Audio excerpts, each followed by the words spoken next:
In this video, we're going to show you how you can fix TikTok video upload issues. If this video does help you out, please consider subscribing and liking the video. It really does help out the channel. If your video won't post, first, you're going to want to go ahead and save it as a draft.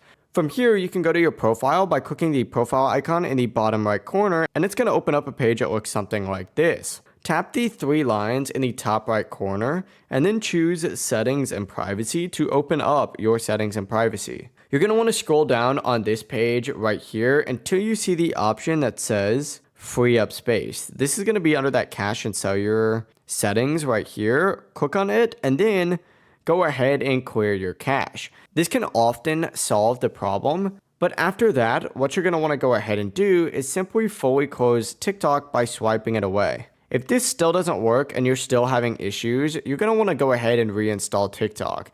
Be careful though, because deleting the app normally does remove the drafts. On an iPhone, in order to remove this, go ahead and open up your settings, go to General, and then find Storage. And then in here, go ahead and look for TikTok. Open it up, and then tap Offload App. This is going to keep your drafts safe. Afterwards, you just need to reinstall that app like normal. Once it is reinstalled, go ahead and open it up and try posting again, and you should be good to go. Have a great rest of your day.